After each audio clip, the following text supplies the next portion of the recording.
ಈ ವರ್ಷದಲ್ಲಿ ಕನ್ನಡ ಸಿನಿಮಾ ಎಷ್ಟು ಬಂದೈತೋ ಅದರಲ್ಲಿ ಬ್ಲಾಕ್ ಬಸ್ಟರ್ ಲಿಸ್ಟಿಗೆ ಸೇರ್ಕೊಳ್ಳೋದು ಮ್ಯಾಕ್ಸ್ ಮೂವಿ ಅಂತ ಹೇಳಕ್ಕೆ ಇಷ್ಟಪಡ್ತೀನಿ. ಏನಕ್ಕೆ ಫಿಲಮಲ್ಲಿ ಪ್ಲಸ್ ಪಾಯಿಂಟೇ ಸುದೀಪ್ ಅವ್ರ ಆ್ಯಕ್ಟಿಂಗು. ಈ ಥರ ಫಿಲಮು ಸುದೀಪ್ ಅವರು ಇನ್ನೂ ಜಾಸ್ತಿ ಮಾಡ್ಬೇಕಂತ ಹೇಳಕ್ಕೆ ಇಷ್ಟಪಡ್ತೀನಿ. ಏನಕ್ಕೆ ಫಿಲಮು ಆ ಥರ ಸಸ್ಪೆನ್ಸ್ ಥ್ರಿಲ್ಲರು ಸಕ್ಕತ್ತಾಗಿದೆ. ನನಗಂತೂ ಸಖತ್ ಇಷ್ಟ ಆಯಿತು ಮ್ಯಾಕ್ಸ್ ಫಿಲಮು. ಎಲ್ಲೂ ಯಾವ ಸೀನು ತುರುಕಿದ್ದಾರೆ ಅಥವಾ ಏನೋ ಲ್ಯಾಗ್ ಸೀನ್ ಅಂದರೆ ಯಾವುದೂ ಅನಿಸಿಲ್ಲ.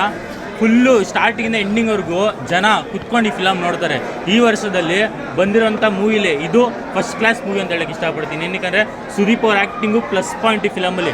ಕನ್ನಡ ಇಂಡಸ್ಟ್ರೀಲಿ ಪೊಲೀಸ್ ಕಾಪ್ ರೋಲ್ಗೆ ಸೂಟ್ ಆಗುವಂಥ ಒಬ್ಬ ಆ್ಯಕ್ಟರ್ ಅಂದರೆ ಅದು ಸುದೀಪ್ ಅಂತ ಹೇಳಕ್ಕೆ ಇಷ್ಟಪಡ್ತೀನಿ. ಅವರೆಲ್ಲ ಕನ್ನಡ ಇಂಡಸ್ಟ್ರಿಲಿರೋ ಎಲ್ಲ ಸ್ಟಾರ್ಸ್ಗೂ ಈ ಫಿಲಮು ಸಖತ್ ಇಷ್ಟ ಆಗುತ್ತೆ. ಕನ್ನಡ ಇಂಡಸ್ಟ್ರಿ ಫ್ಯಾನ್ಸ್ಗೂ ಕನ್ನಡ ಫ್ಯಾನ್ಸ್ಗೂ ಈ ಫಿಲಮ್ ಸೂಪರಾಗಿ ಇಷ್ಟ ಆಗುತ್ತೆ. ಆ್ಯಂಡ್ ಎಲ್ಲರೂ ಬಂದು ಈ ಫಿಲಮು ಥಿಯೇಟ್ರಲ್ಲೇ ಬಂದು ನೋಡಬೇಕು ಅಂತ ಹೇಳಕ್ಕೆ ಇಷ್ಟಪಡ್ತೀನಿ. ಬ್ರೋ ಇವತ್ತು ಕ್ರಿಸ್ಮಸ್ಗೆ ಮ್ಯಾಕ್ಸ್ ಅಂತ ಮೂವಿ ಬಂದೈತೆ. ಇವತ್ತು ಕ್ರಿಸ್ಮಸ್ ಅಲ್ಲ ಬ್ರೋ, ಮ್ಯಾಕ್ಸು. ಏನಕ್ಕಂದರೆ one man show. Kichcha Sudeep ಅವ್ರ ಹಳೆ ಕಿಚ್ಚ ಸುದೀಪ್ ಕಾಣಿಸ್ಬಿಡ್ತಾರೆ ನಮಗೆ. ಏನಕ್ಕಂದರೆ ಒಂದು ಹೀರೋಯಿನ್ ಇಲ್ದೇನೆ ಅವ್ರ ಮ್ಯಾನರಿಸಮಲ್ಲಿ ಗೆದ್ದಿರೋ ಸಿನಿಮಾ ಇದು. ನಿಮಗೆ ಹಳೆ ಸುದೀಪ್ ಕಾಣಿಸ್ಬಿಡ್ತಾರೆ ಈ ಸಿನಿಮಾದಲ್ಲಿ. ಇನ್ನೊಂದು ಬ್ರೋ, ಒಂದು ನೈಟಲ್ಲಿ ನಡೆದಿರೋ ಸ್ಟೋರಿ ಇದು.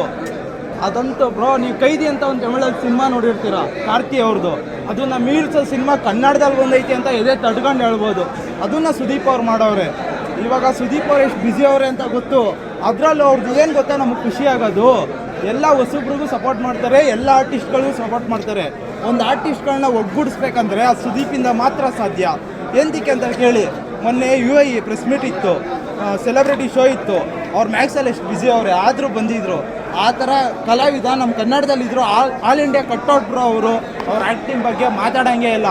ಕೈದಿ ಅಂತ ಒಂದು ಸಿನಿಮಾ ಬಂದಿತ್ತು, ಅದನ್ನು ಮೀರ್ಸೋ ಸಿನಿಮಾ ನಮ್ಮ ಕನ್ನಡದಲ್ಲಿ ಬಂದೈತೆ. ಎಲ್ಲ ಬಂದು ನೋಡ್ರಿ. ಇದನ್ನು ನೀವು ಬೇರೆ ಬೇರೆ 1,500,000 ಕೊಟ್ಟು ಬೇರೆ ಫಿಲಮ್ನ ಬುಕ್ ಮಾಡ್ಕೊಂಡು ನೋಡೋದಲ್ಲ.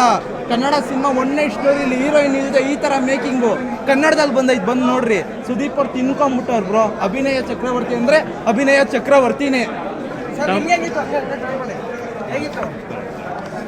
ಮ್ಯಾಕ್ಸ್ ಸಿನಿಮಾದಲ್ಲಿ ಮ್ಯಾಕ್ಸಿಮಮ್ ಸೌಂಡ್ ಬೇಕು ಅಂತ ಕಿಚ್ಚ ಬಾಸ್ ಹೇಳವ್ರೆ. ಮ್ಯಾಕ್ಸಿಮಮ್ ಸೌಂಡ್ ಅಲ್ಲ, ಥಿಯೇಟ್ರ್ ಕಿತ್ತವರ ಥರ ಸೌಂಡ್ ಮಾಡಿದ್ದಾರೆ ಅಭಿಮಾನಿಗಳು. ನಿಜವಾಗ್ಲೂ ಹೇಳ್ತಾ ಇದ್ದೀನಿ, ಸಿಕ್ಕಾಪಟ್ಟೆ ಎಂಜಾಯ್ ಮಾಡಿದ್ದಾರೆ ಪ್ರತಿಯೊಂದು ಸೀನ್ನ. ಕಿಚ್ಚ ಬಾಸಲ್ಲಿ ಕೇಳ್ಕೊಳ್ಳೋದು ಒಂದೇ, ಸರ್ ದಯವಿಟ್ಟು 2 ವರ್ಷಕ್ಕೆ ಒಂದು ಸಿನಿಮಾ ಮಾಡಿಬಿಡಿ, ವರ್ಷಕ್ಕೆ 2 ಸಿನಿಮಾ ಮಾಡ್ತಾಯಿರಿ. ಯಾಕೆಂದರೆ ಅಭಿಮಾನಿಗಳು ಕಾತರದಿಂದ ಕಾಯ್ತಿದ್ದಂತಹ ಸಿನಿಮಾ ಮ್ಯಾಕ್ಸ್ ಸಿನಿಮಾ ಅದ್ದೂರಿಯಾಗಿ ರಿಲೀಸ್ ಆಗಿ ಇವತ್ತು ಹೌಸ್ಫುಲ್ ಆಗಿದೆ. ಬೆಳಗಿನ ಶೋ ನಿಜವಾಗ್ಲೂ ಹೀರೋಯಿನ್ ಇದ್ದರೆ ಮತ್ತು ರೊಮ್ಯಾನ್ಸ್ ಇದ್ದರೆ ಮಾತ್ರ ಸಿನಿಮಾ ಅಂತ ಅನ್ಕೋತಾರೆ ಕೆಲವರು. ಅದಲ್ಲ, ಈ ಥರ ಒಂದು ನೈಟಲ್ಲಿ ಒಂದು ಸಿನಿಮಾ ಮಾಡಿದ್ದಾರೆ ಅಂದರೆ ಅದನ್ನು ನೋಡಬೇಕು ಜನಗಳು.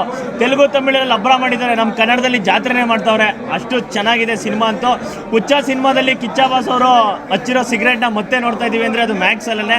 ಅಂಥ ಅವಕಾಶಗಳನ್ನ ದಯವಿಟ್ಟು ಯಾರು ಕಳ್ಕೊಂಬೇಡಿ. ಮತ್ತು ತೆಲುಗು ತಮಿಳಲ್ಲಿ 800-900 ರೂಪಾಯಿ ದುಡ್ಡು ಕೊಟ್ಟು ಸಿನಿಮಾನ ನೋಡ್ತಾರೆ. ಆದರೆ ನಮ್ಮ ಕನ್ನಡದಲ್ಲಿ 200 ರೂಪಾಯಿ ಟಿಕೆಟ್ ಇದೆ, 200 ರೂಪಾಯಿ ಅಷ್ಟೇ. ಅದನ್ನು ನೋಡೋಕ್ಕೂ ಜನ ಹಿಂದೆ ಮುಂದೆ ನೋಡ್ತಾರೆ. ಆದರೆ ಪ್ರತಿಯೊಂದು ಸೀರಿಯಲ್ ಕೊಡೋ ದುಡ್ಗಂತೂ ಮೋಸ ಆಗಲ್ಲ. ಇನ್ನೊಂದು ಹೇಳ್ತೀನಿ, ಇದು ತಮಿಳ್ ಡೈರೆಕ್ಟ್ರು ಮಾಡಿರೋದು ನಮಗೆ ಖುಷಿ ಆಯಿತು. ನಮ್ಮಲ್ಲೇ ಕೆಲವರು ಕನ್ನಡ ಡೈರೆಕ್ಟ್ರ್ ಅವರೇ, ಬೇರೆ ಭಾಷೆಯವರೆಲ್ಲ ಇಲ್ಲಿ ಬಂದು ಮಾಡ್ತಾವ್ರೆ ಅಂದರೆ ನಮ್ಮ ಕನ್ನಡ ಆ್ಯಕ್ಟರ್ಗಳಿಗೆ ಆ ಥರ ರೇಂಜ್ ಐತೆ ಅಂತ. ಇವಾಗ ರಿಷಬ್ ಶೆಟ್ಟಿನ ಹನುಮಾನ ಮಾಡಿಸ್ತವ್ರೆ. ಆ ಥರ ಅಲ್ಲಿರೋ ಶಿವಣ್ಣನ 3-4 ಭಾಷೆಯವರು ಅವರೇ ಕರೀತವ್ರೆ. ಆ ಥರ ಡಿಮ್ಯಾಂಡು ನಮ್ಮ ಕನ್ನಡ ಸ್ಟಾರ್ ಮೇಲೆ ಐತೆ. ಇಲ್ಲಿರೋರು ಕರೆಕ್ಟಾಗಿ ಸ್ಕ್ರಿಪ್ಟ್ ಮಾಡಿ ಒಳ್ಳೊಳ್ಳೆ ಸ್ಕ್ರಿಪ್ಟ್ ಮಾಡೋರೆ ನಮ್ಮ ಭಾಷೆ ಎಲ್ಲ ಇರುತ್ತೆ ಅಂತ ಹೇಳೋಕ್ಕೆ ಇಷ್ಟಪಡ್ತೀನಿ. ಆ ಥರ ಹಾರ್ಡ್ ವರ್ಕ್ ಮಾಡಿ ನಮ್ಮ ಕನ್ನಡಕ್ಕಿಂತ ಒಳ್ಳೊಳ್ಳೆ ಸಿನಿಮಾ ಬರಲಿ ಅಂತ ಕೇಳ್ಕೊತೀನಿ.